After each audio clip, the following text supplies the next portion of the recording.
As the sun dipped below the horizon and the sky turned a bruised shade of purple,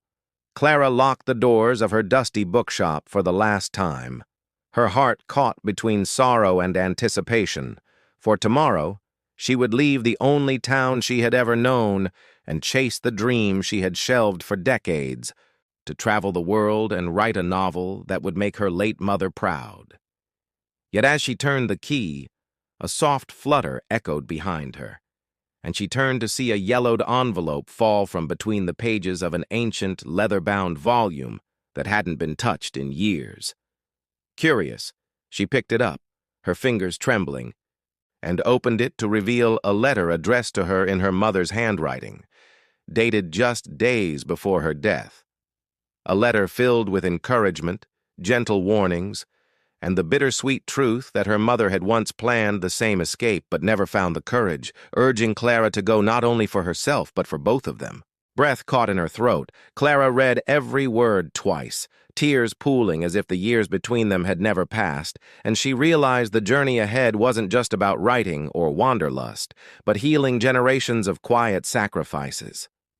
The next morning, she boarded a train with nothing but a worn suitcase, the letter tucked close to her heart, and traveled through cities that pulsed with life. Paris, with its silver rain and cobblestone whispers; Florence, where art clung to every wall like breath; and Kyoto, where the cherry blossoms fell like slow snow.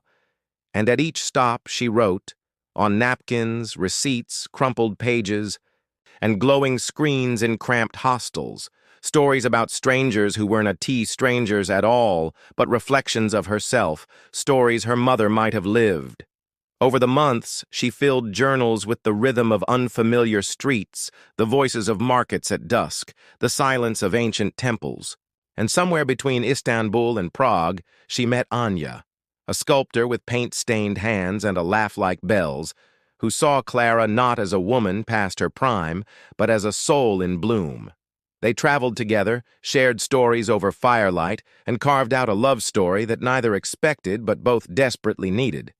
A year later, Clara returned to her hometown, not to stay, but to leave a gift, a manuscript titled "The Places She Might Have Been Dedicated to Her Mother, and to Every Woman Who Paused Her Life for Others." The bookshop reopened under new hands, but her spirit lingered in the creak of the floorboards, the scent of old paper, and the golden light that spilled through the windows each morning, as if the past were blessing the present. And somewhere, in another small town, a girl found Clara's novel and felt for the first time that her dreams, too, were possible.